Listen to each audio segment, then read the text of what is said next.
Let's continue on with transformations of graphs. In 1.2 Part A, we looked at moving things left and right and up and down. In 1.2 Part B, we're going to stretch and compress them, so the shapes will now not look exactly the same as the original. Let's first start with vertical stretch and compression. Given a function, the transformation with a vertical stretch will be modeled by g of x equals a times f of x. That a value is going to be a number on the outside of the function. If a is greater than 1, the graph will stretch vertically, or stretch on the y-axis, almost like the ordered pairs would be pulled up higher on the graph. If a is between 0 and 1, meaning it's a fraction between 0 and 1, the graph would be compressing vertically. Write those down and then continue on with the video. In the example on the right, we have two functions. We have f of x and g of x. F of x is the blue graph, and it's the parent function for absolute value. Notice g of x is that function in red. Well, actually, kind of looks like orange, doesn't it? That function in orange, and there's a 2 on the outside. Let's take a look at our inputs and our outputs. For f of x, notice the vertex is right at 0, 0. So we'll start there. 0 for x and 0 for y. If I go 1 to the right and up 1, that would be 1, 1. If I go 2 to the right and up 2, that would be 2, 2. If I go 1 to the left and up 1, there's negative 1, 1. If I go over 2 to the left and up 2, that's negative 2, 2 right there. So those are just some of the points. Now let's take a look at those matching x values and how it changes the y values.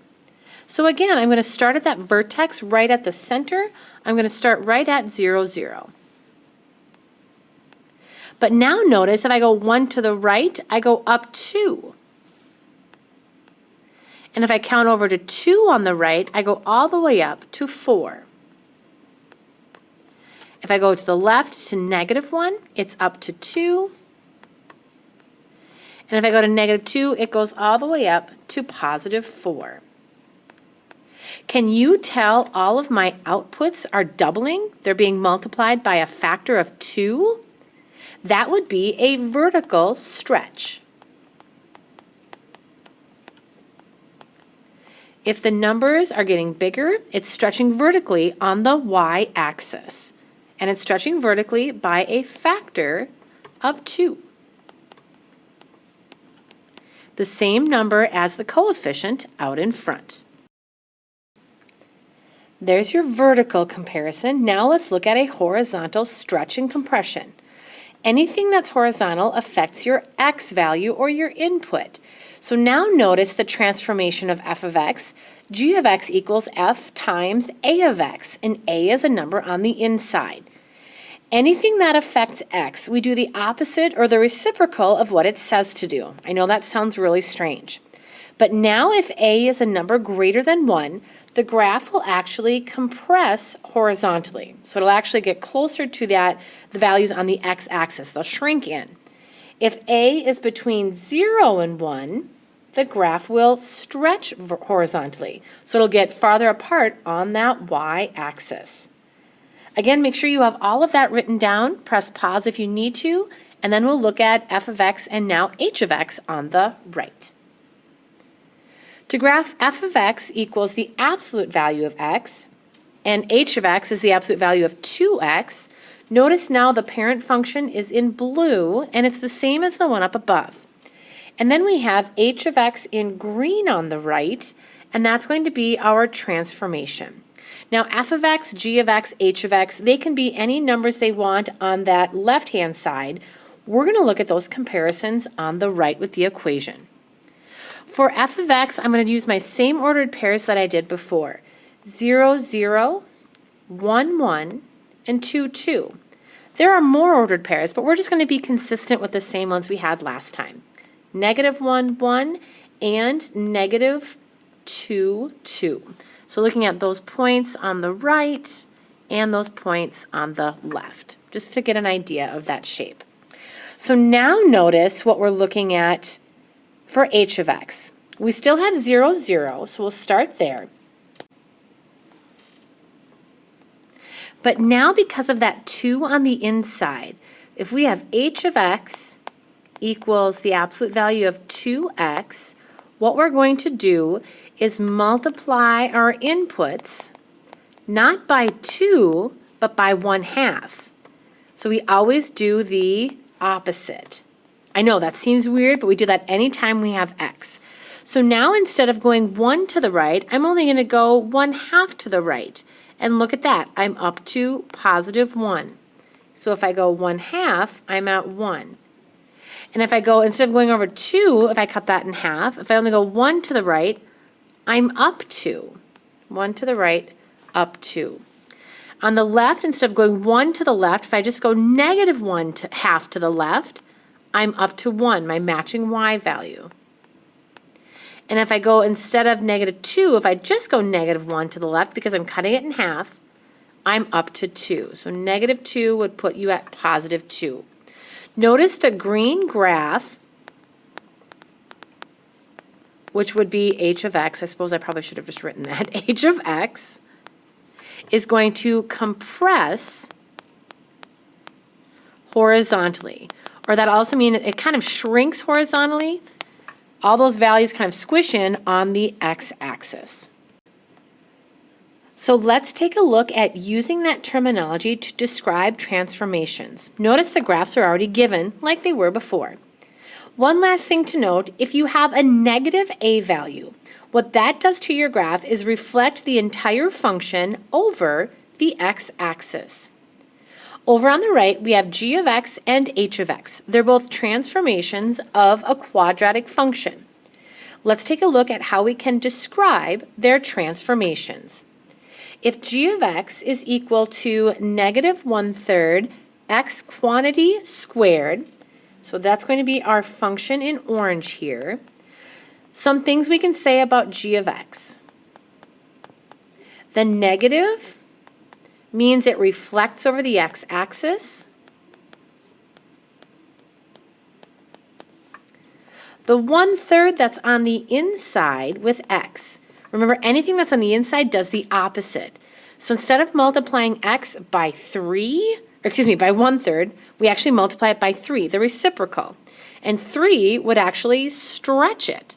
So because a is between 0 and 1, it's going to stretch horizontally on the x-axis. Can you see that when you look at the picture? Doesn't it look like those x values are stretching on the left and right, making that parabola shape wider than the parent function? And I think that's all we have. There isn't anything being added or subtracted. There isn't a number on the outside to multiply. So those are the transformations of the parent function f of x equals x squared. All right, let's try one more. Let's try, I have g and then it says h right there. Let's fix that. Sorry, you guys. Let's make this letter right here. I don't know why I have h there. We'll make that h, and then we're in good shape. All right, so over on the right-hand side, this has a combination of some stretching, or actually some vertical and horizontal shifting, but no actual stretching here. So that's kind of nice. So let's take a look at this. Here we have h of x. The x minus 4 in parentheses. That's review from 1.2 part A. Do you remember which direction that moves it? That's going to shift 4 units to the right.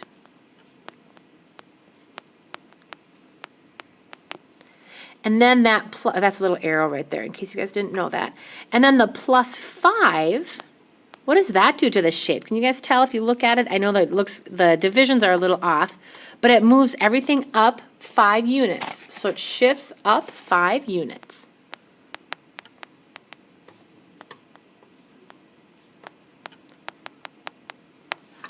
What else I want to check in with you on is where the vertex is located.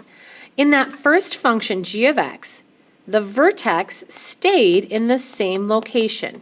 Notice it's at 0, 0 for both of them. So we didn't add or subtract anything, therefore it didn't change the location of the vertex. But look what happens with h of x. The original graph is still at 0, 0, but the translated graph moved to the right and up to that new location. So now our new vertex, I don't know what just happened there. Now our new vertex